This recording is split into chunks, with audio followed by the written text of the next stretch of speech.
Hello and welcome. Here we're going to be looking at the new option inside MigrationWiz, the Active Directory Migration project.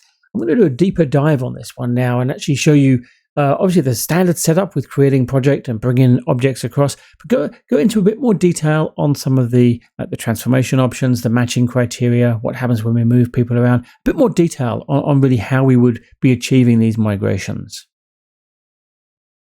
Now, the whole idea with this AD migration tool is really to bring across those identities, those users and group objects from one source AD into a target AD without having them physically connected together. So there's no need for any trusts or anything in place there. They're all driven from the SaaS console inside MigrationWiz.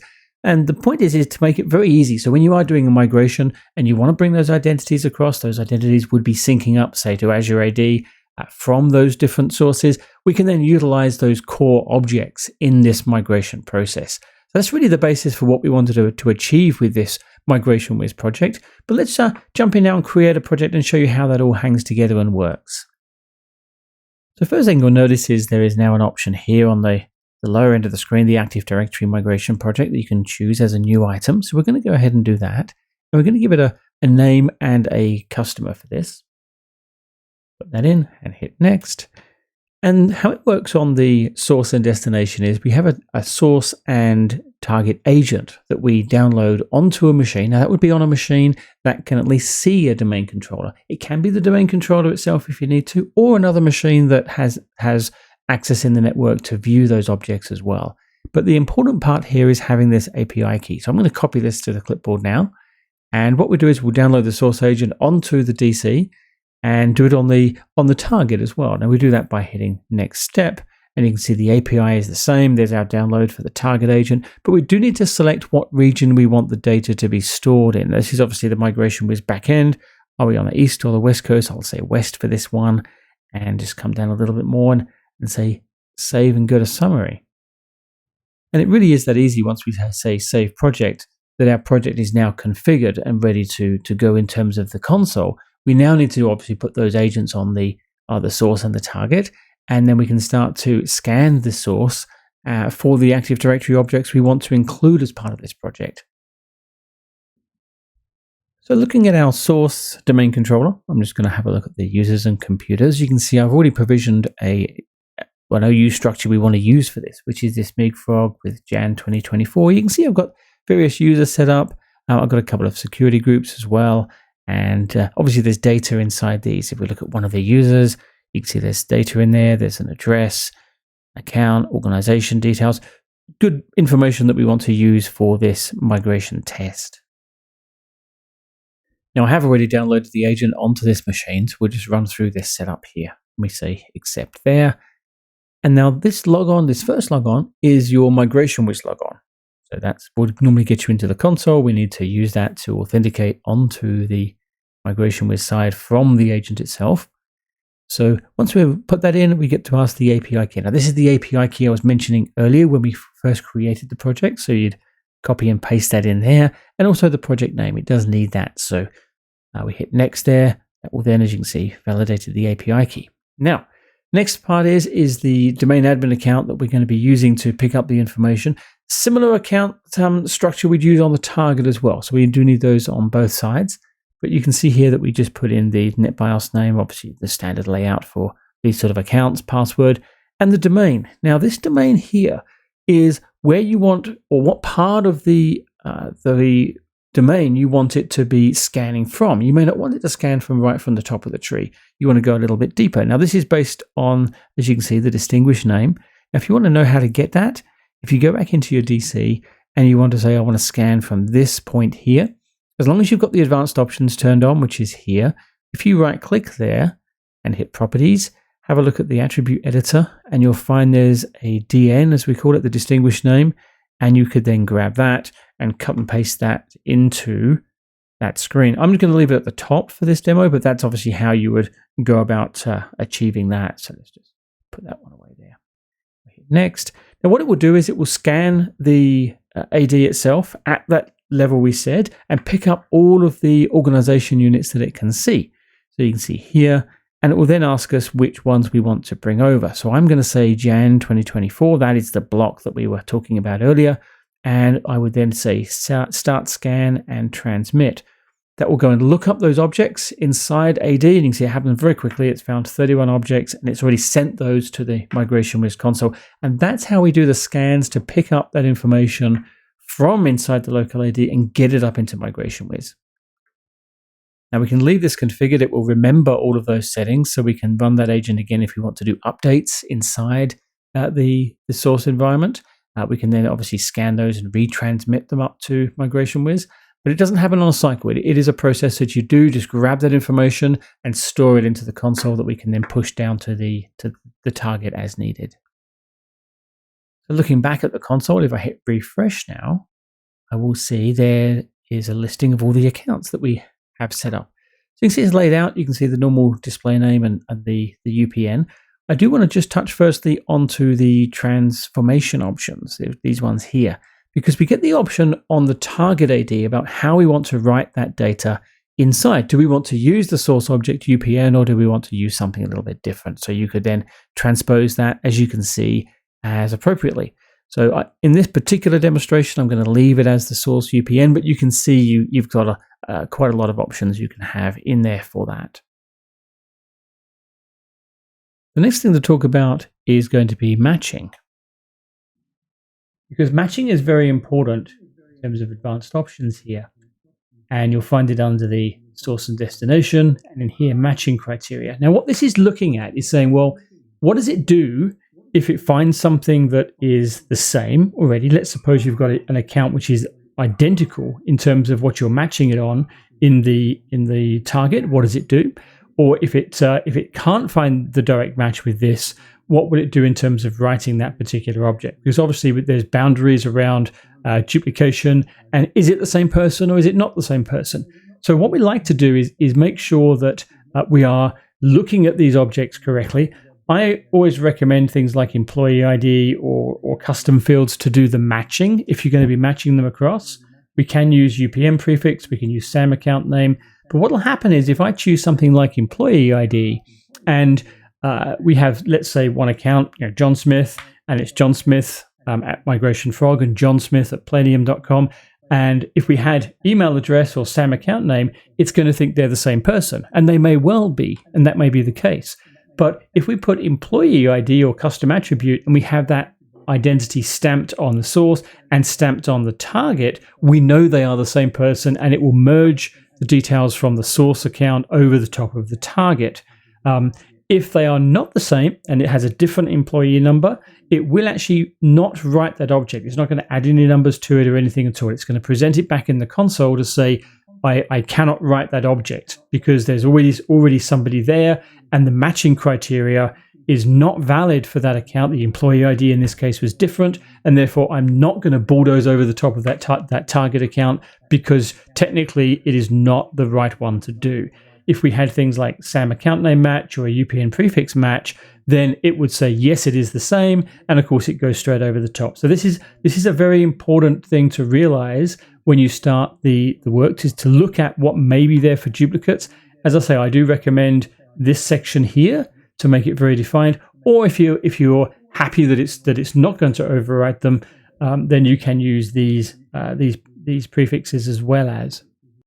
For this migration, though, I am just going to leave it as the default SAM account name and hit OK, and then come back into our project there. Now let's talk about the target OU that it's going to drop these in. As you can see, it's created this item here, which is obviously the source which it came from. Now, if I wanted to change that and make it go to a slightly different place, then you can just go and edit that. In fact, I'm going to edit this one very slightly and just put a number 2 on there. Now, if I want to make a change and do multiple there, what you're best to do here is grab that, copy that into your clipboard, because when you do it, let's say these got these 2 items here as well. Once I do collect multiple of these, it's going to not know what they are. Obviously, they're multiple, so we need to then paste that back into something to be aware of there. But you can see now it's changed very slightly. So these are the new OU structure that's going to write and create when it creates those accounts in there for the first time. Now, if we go to the advanced options just quickly, you'll see there is a password sync option. If you want to sync the passwords from the source to the target, you need to go and turn that on. So in this project, I will go and turn that on and then just go back up to the main project window. So let's jump into the target DC now, and we look at that agent. So we're just going to configure that one up here. If we hit accept on that first screen, we get to do a similar thing. We get to log on with the BitTitan credentials as we did like on the source agents. We'll put those in and hit next. That will then log us into that console. We need the API key, the same as what we had on the source, and obviously the project name as well. So we put those two in and hit next on that. And then we're going to give it the details for the target DC. So you can see here we've got the NetBIOS name and the account password, and then the top level of the domain structure, which is the DC at Plenium and dc.com. So once that's done, we'll hit next on there, and that will then allow us to have the target agent just sitting there waiting. Now it'll run on a heartbeat of 300 seconds. So every 300 seconds, it will check in with the MigrationWiz console and then see if there's any work to be done.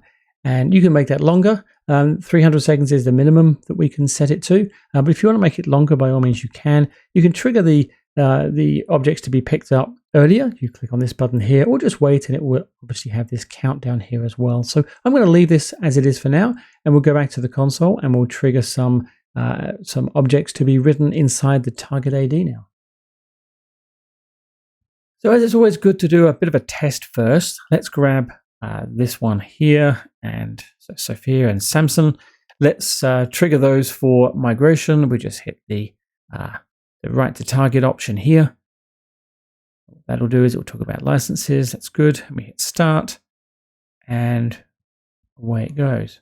You can see here awaiting write to target. So if I go back to let's go back to our screen here. That will do it as soon as it hits this timer.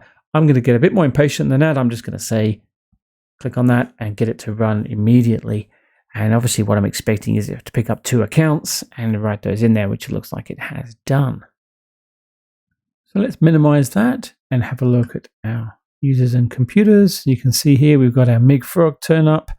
And if I go down here, you can see there's our OU structure that's been created. And having a look at Sophia, you can see here's our details, address, account which it's got, organization, and yeah, everything looks to be brought over correctly, which is certainly nice to see. Going back into our source AD, let's see what happens when we start to make changes to these accounts. Let's go into Sophia and we'll give her a description, Rockstar there.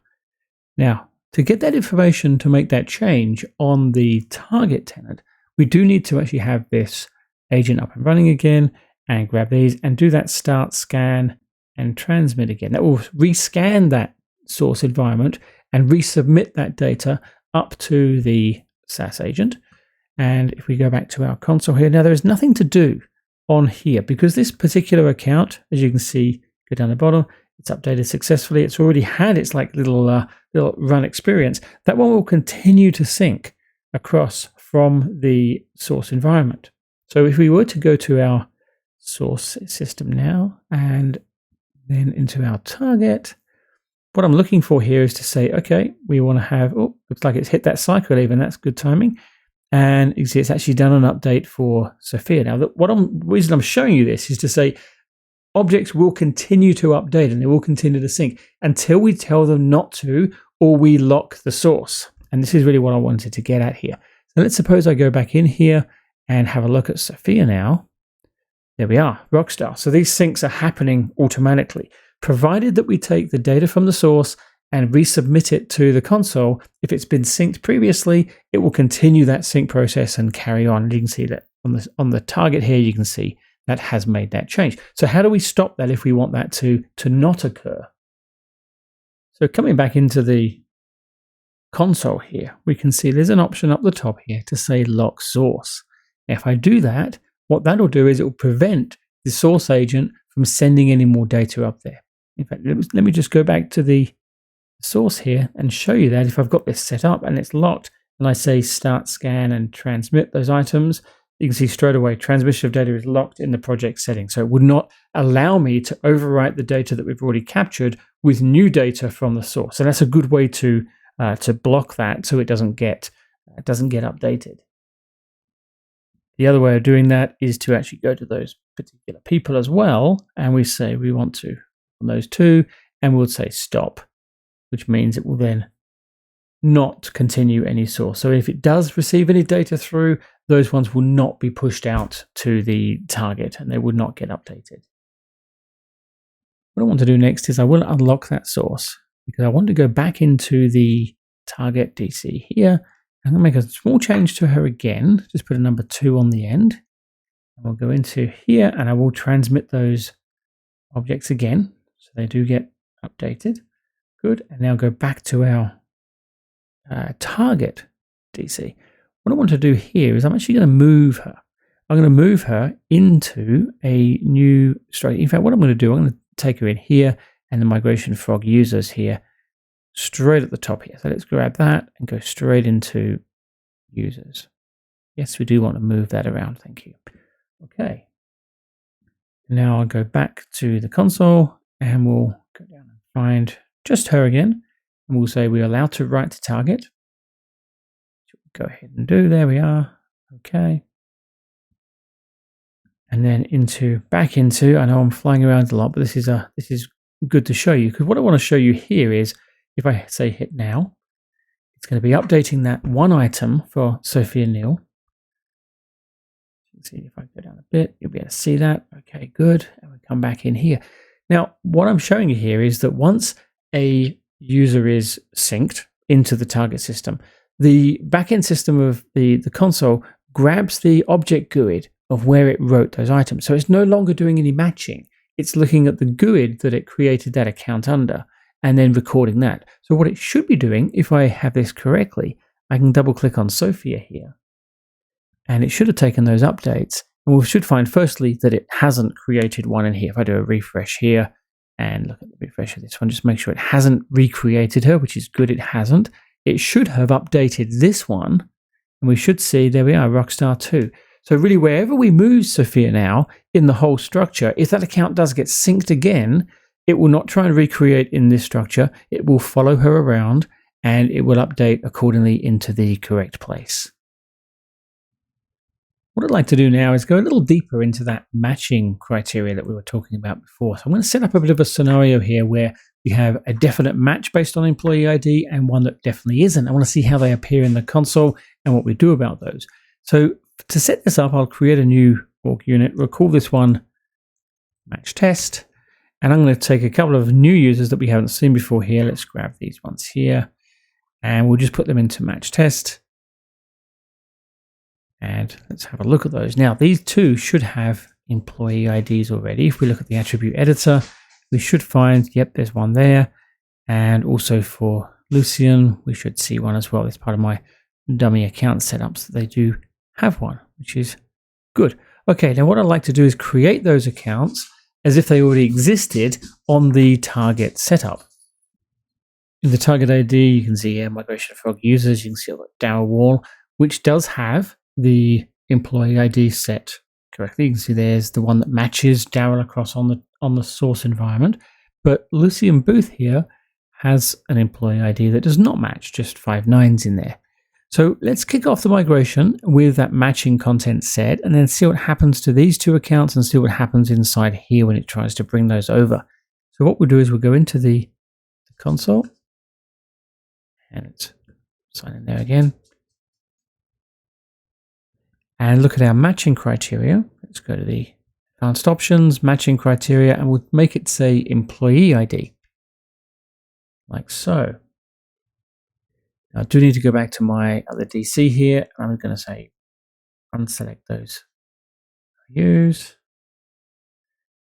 And what it should do is, there you see, it's now got match test available to us. We'll say scan and transmit. There we are, 2 objects sent up, which is good. So in the console now, I should see those 2 people. So refresh here and looking through. I'll sort it by where are we? Source. Okay, so here's Darryl Wall. Grab that one, and we should have Lucian Booth in there as well. There, good. So let's now say write to target for those ones and hit start. Okay, and they should be good to go. So after that cycle has run, you can see it has an error writing to Lucian Booth as expected, but it's updated Sophia and updated Daryl.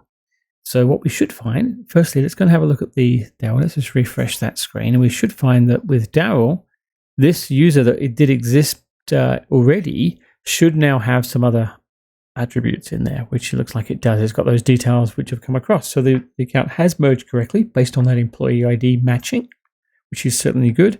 But you can see it's left the Lucian account alone, and see there's nothing there. It's like how we created it because it doesn't have a match.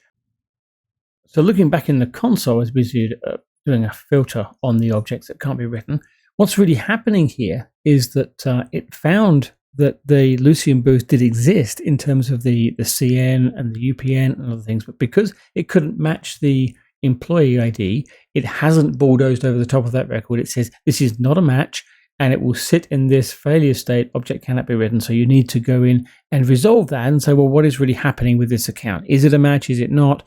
And really where things need to be on both sides so you can then perform that migration correctly. It's a bit of a safeguard so that it doesn't go across accounts that don't match. We don't want it merging accounts that are wrong. And so, like I say, it's a safeguard to make sure that your migration does work successfully. Now, the last thing I want to show you, just quickly, one of the nice features here is once I finish these migrations, what I can do is I can grab any of these users. I'm just going to grab 4 as an example here, and I can push those objects across. If I say export project, I can take them into another project over here, which might be a mail migration project. It could be a OneDrive migration project. It doesn't matter. The point is that we can grab those and take those line items, as you can see there, and push them over. So if I look at TCG demo now, you can see there's the 4 that I pushed over. So it's quite easy to move those around. But anyway, that's very good. Thank you for watching. Very quick demonstration of the new AD migration project inside MigrationWiz, and we hope you can check it out soon. Thank you.